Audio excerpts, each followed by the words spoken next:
Get out. People like you don't belong here. The shout echoed across the gleaming lobby of the elite National Dance Championship. Heads turned as a security guard gripped Lily Chen's arm, dragging her toward the exit.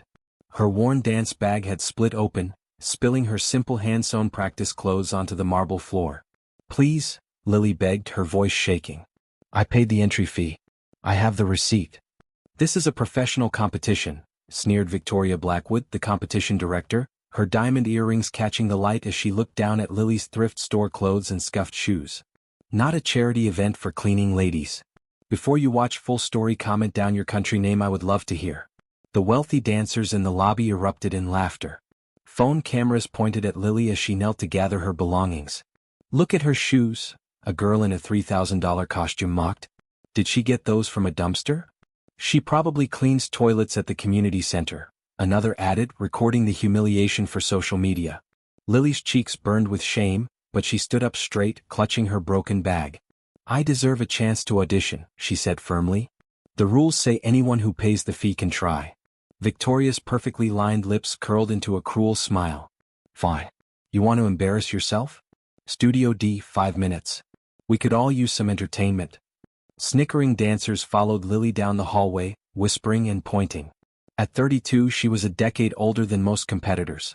No team, no coach, no fancy training. Just 7 years of practicing alone in an empty storage room before her morning shift as a hospital janitor. Studio D was the smallest, poorest-lit room in the building. The 3 judges barely looked up as Lily entered. Let's get this over with, sighed Marcus Reed, the head judge and famous ballet director. Name? Lily Chen. Training? Self-taught. This earned open laughter from the crowd of elite dancers who had gathered to watch the train wreck. Someone made a loud cleaning mop motion. Music? Marcus asked. I don't have any, Lily admitted. The competition required professionally recorded tracks, something she couldn't afford. Marcus rolled his eyes. 10 seconds and we're done here. I can dance without music, Lily said quietly. More laughter. Victoria leaned against the doorframe. This should be good. Whatever, Marcus waved dismissively. You have 1 minute. Not that you'll need it. Lily moved to the center of the room. She closed her eyes, took a deep breath, and something extraordinary happened. Her posture transformed. The nervous cleaning lady disappeared, replaced by someone entirely different. When she opened her eyes, they held an intensity that silenced the giggles. Her first movement was so precise, so perfectly controlled that Marcus sat up straighter. Her second movement flowed from the first with a grace that seemed impossible from someone with no formal training. The room grew completely quiet. As Lily continued, it became clear that what they were witnessing wasn't just dancing, it was something none of them had ever seen before. Each movement told a story of struggle, perseverance, and hidden beauty. Her technique combined elements of classical ballet, contemporary, and forms no one could identify, all executed with a precision that professional dancers spent decades trying to achieve. When she performed a sequence that required extraordinary strength and control, one of the elite dancers gasped audibly. Victoria's smirk had vanished, replaced by shock. Marcus had stopped writing notes. He was leaning forward, completely focused on Lily's every move. Without music, the only sounds were Lily's breathing and the whisper of her feet on the floor. The absence of music only highlighted the raw emotion and technical perfection of her dancing. When she finished, holding the final pose with absolute stillness, no one moved. No one spoke. Then Marcus Reed, who had never stood during a preliminary audition in 15 years of judging, slowly rose to his feet. Who are you? He asked, his voice barely above a whisper. Lily lowered her arms. I told you. Lily Chen. No, Marcus shook his head. Who are you really? Where did you train? Which company did you dance with? I've never been in a company, Lily said. I clean at Memorial Hospital. I practice in the storage room from 4:30 to 6:30 every morning. Victoria pushed through the crowd. That's impossible. The sequence you just performed requires years of professional training. Lily shook her head. It requires practice and understanding how the body works. I've been developing this routine for 7 years. Using what? Marcus demanded. What materials? What references? Old dance videos at the public library. And she hesitated. I sneak into performances when I can. Standing room only when they have it. The truth slowly dawned on everyone present. This woman, this cleaner they had mocked and tried to throw out, possessed a natural talent so extraordinary it defied explanation. Marcus exchanged glances with the other judges, then turned to Lily. "You're not just in the competition," he said. "You're performing last in the final showcase. Prime position." Gasps echoed through the studio. The final slot was reserved for champions and favorites. "That's against the rules," Victoria protested. "I make the rules," Marcus said quietly. "And I've just changed them." As Lily gathered her things, the dancers who had mocked her now stared in silence. No one was laughing anymore. In the hallway, a young dancer in an expensive costume approached her. "How did you learn that turn sequence?" she asked, genuine awe in her voice. "I created it," Lily answered simply. "When you can't afford lessons, you have to innovate." News of the mysterious janitor with supernatural dancing ability spread through the competition like wildfire. By evening, the main hall was packed, with people standing in the back to witness what everyone was talking about.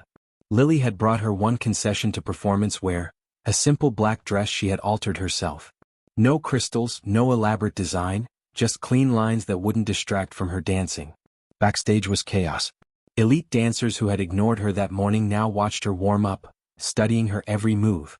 Coaches whispered to each other, debating where she could have learned her technique. When it was finally Lily's turn, she walked onto the stage. The lights were blinding, the audience a dark mass beyond. She could feel hundreds of eyes on her, waiting to see if the rumors were true. This time, she had music, a piece offered by a young composer who had heard about her situation. The first notes filled the theater, and Lily began to dance. From the first movement, it was clear that what the audience was witnessing was unlike anything seen on that stage before. Where other dancers had showcased impressive skills, Lily's dancing transcended technique. Her body told a story that reached into the heart of everyone watching. In the audience, Marcus Reed watched with growing amazement. In his 3 decades in the dance world, he had seen countless perfect performances, but never one that moved him like this. As Lily moved into the most challenging part of her routine, the audience collectively held its breath. The sequence she performed appeared impossible, not because it was acrobatic but because it combined technical precision with emotional depth in a way that seemed beyond human capability. When the music reached its crescendo, Lily executed a series of turns that seemed to defy physics, not because they were the highest or fastest, but because they were performed with a control and meaning that made them transcendent. The final notes faded and Lily held her ending pose, simple, vulnerable, powerful. For a moment, there was complete silence in the theater. Then someone stood up and began to applaud. Another joined, then another. Within seconds, the entire audience was on their feet. It wasn't just applause, it was recognition of something extraordinary, something that had moved them beyond words. Backstage, dancers who had mocked her that morning now waited to congratulate her. Victoria Blackwood stood in the shadows, her expression unreadable. The awards ceremony was brief. No one was surprised when Marcus announced Lily as the winner. What was surprising was what he said next. "In 20 years of judging this competition, I have never seen anything like what we witnessed tonight," he said. "Lily Chin has not only won the grand prize of $50,000, but I am offering her a position as principal dancer with the National Ballet, effective immediately." The audience erupted again. Cameras flashed as Lily, stunned, accepted the trophy. As the crowd surrounded her, a young girl in a simple dress pushed through to reach her. Miss Chin?" The girl looked up at Lily with wide eyes. "I want to dance like you, but my family can't afford lessons." Lily knelt down to the girl's level. "What's your name?" "Emma." "Well, Emma," Lily said, "I have an idea." 3 months later, Lily Chin opened the doors to the First Chance Dance Studio in the poorest part of the city. Funded by her prize money and supported by her new salary, the studio offered free training to anyone who couldn't afford traditional dance education. The elite competition that had once rejected her now sent scouts to her studio, searching for the raw talent that conventional training often missed. And Lily, who still performed with the National Ballet to sold-out crowds, never forgot what it felt like to be the simple woman who wasn't supposed to belong, until her performance left everyone speechless. If you enjoy this story, please leave a comment. Also share your valuable suggestions in the comments. Don't forget to subscribe.